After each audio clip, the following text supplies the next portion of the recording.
Omar Epps, Wiz Khalifa, Quavo, and Chukwudi Iwuji to star in Moses the Black with Curtis 50 Cent Jackson aboard as exec producer. Apologies for the pronunciation of the name. I'm not sure where to even hit that name. And Chidiwa Editor, his name is hard for me to say too. Okay, so basically, there is a new movie coming out. It's a gangland drama, Moses the Black. If Curtis Jackson III is producing or is a part of it, it's definitely some kind of, like gang-related type of thing or drug-related story. Those are kind of the things that he kind of goes for. And he does a good job with them. So this is a story about a gangster, in modern-day Chicago, inspired by the repentant story of the 5th century saint of the same name. Ah, I see. Moses. So, let my people go, Moses? That Moses? Epps plays Chicago gang leader and lead character Malik, with Khalifa as 203 Rec. Theory? That's a really odd way to spell a name. 2WO-3RE? Okay. The confident and volatile leader of Malik's young crew. Oof, okay. Already you see the dynamics there, okay? You've got your seasoned veteran leader, Epps, and then you've got the, young, quick energy, possibly hothead, volatile leader of a young crew. Young boys getting into some big trouble.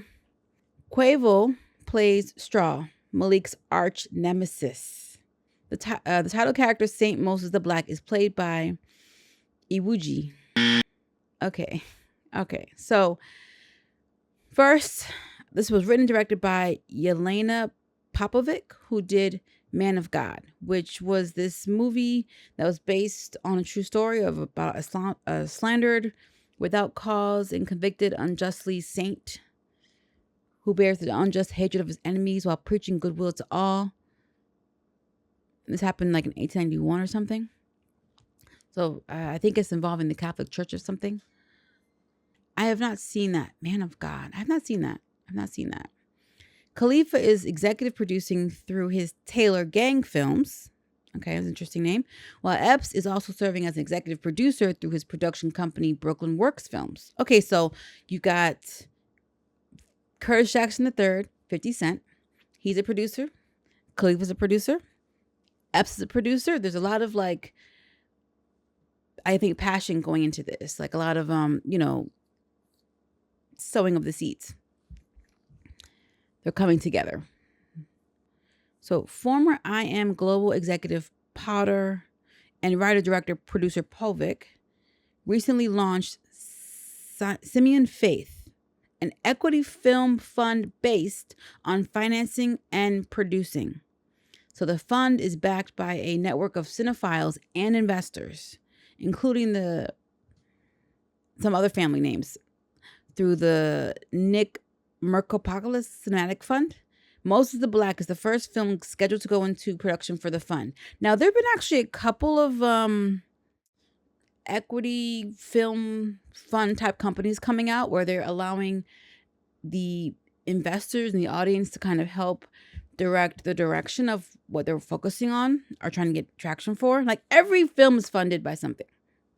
But I feel like these are more independent companies who aren't really relying on the big major studios. The Warner Brothers, the Disneys, what studios are left?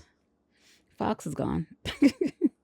My brain's the Lionsgate. What is another? I think Angel Studios. Yeah, Angel Studios is another studio company where they are funded by crowdfunding. But not only are they reaching out to people to help crowdfund, they allow the audience to choose what they want to fund next. So they list out the projects, I think, and what what they're about, and the audience gets to choose. We want you to focus on this next. We want to put our money towards this. So it's really a group effort for real. This works a little different, I think, but this is very interesting. And I think we're going to see more of these if we haven't already. just based on the trajectory of how things are going and how the big major studios, Hollywood's kind of losing its like ironclad grip, how technology is making it easier for small, lesser known filmmakers to come on the scene.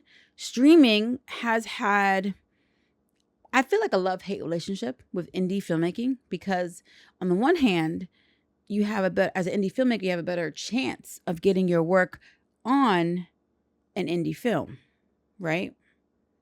I'm sorry, on a streaming service.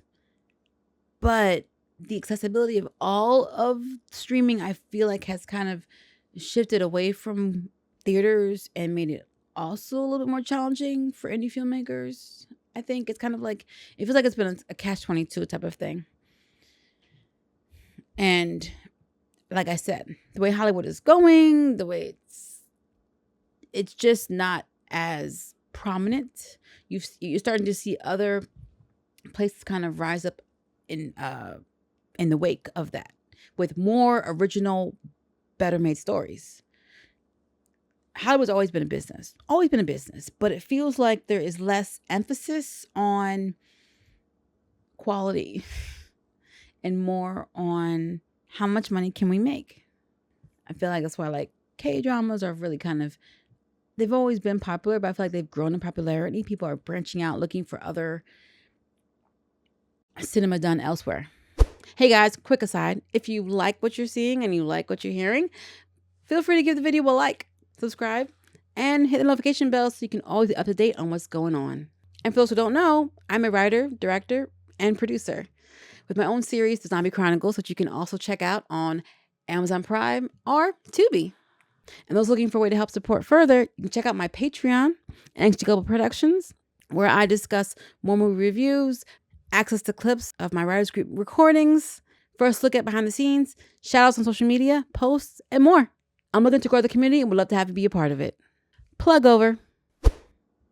Oh, you know who does horror like so well? It's the Japanese. Oh my gosh. Like, just think about the things that were brought over, you know, like Ringu, The Ring. Oh, and then there was this one, I gotta find it. There was this one movie, I think it was like an anthology or something. It was 3 different horrific tales. And one of them just like sits with me. Like this lady, she was worried about like looking older and getting older, and she wanted to remain young, looking for her husband. So she sought out this lady that can help you look young. And this lady fed her these like strange looking wontons, and she ate them and she started looking really nice. And then you find out what the wontons are made out of, and it's a whole thing. It's a whole thing. If I find it, I'll link it here or throw up a little picture. 50 Cent says, I'm excited to be part of Moses the Black as an executive producer. Collaborating with great talent ensures we're bringing authentic and compelling stories to the screen. Yelena's vision for this film is sure to create a hit. So let me just tell you that musically, 50 was pretty successful. As he's gone into different facets of media, I feel like he's really started to branch out even more. So those that know or don't know, he's got Power series. He did a bunch of things, actually. Hold on. Yeah, he's the creator and executive producer behind the Power universe. It's a universe now. Okay, it started with Power. Yeah, it started with Power with Ghost and Tommy and some very key, memorable characters. That show had a grip on me and my husband. It was so popular that it spawned more iterations of it. So there was like, what were all the powers? There was a bunch of powers. Yeah, you had Power Book 3, Raising Cain, Power Book 4, Force, Power Book 2, Ghost, where you're following his son. I wasn't as invested in the spin-offs of the Power series. And then, of course, BMF, the Black Mafia family, and Hip Hop Homicides. That one I don't know about. The staggering number of unsolved murders in the hip hop community in an attempt to uncover details of what really happened. Oh, is this the one where he's executive producer? Yep, this is the one. Okay, interesting. I hadn't even heard of this show, but that's what I'm talking about. Like, he stays within this realm, but it's important that someone shines a light on this realm. And with respect to the subject matter, I think that somebody who's lived through it, somebody who's familiar with it, should be the one covering it. Then you've got Khalifa, who's a rap artist, Grammy nominee, well known for his collaboration with Charlie Puth on See You Again. Oh my gosh, that song. To this day, that song puts me in tears, which was a tribute to actor Paul Walker. Oh, when Paul Walker died, that song, like in that last Fast and Furious 7, that last little bit where him and Vin Diesel are driving and he's looking over and then the road splits. See you again. Oh my gosh. Tears. Literal tears. They should have stopped there. Teenage Mutant Ninja Turtles, Suicide Squad. Right, he did the song for Suicide Squad. Yes.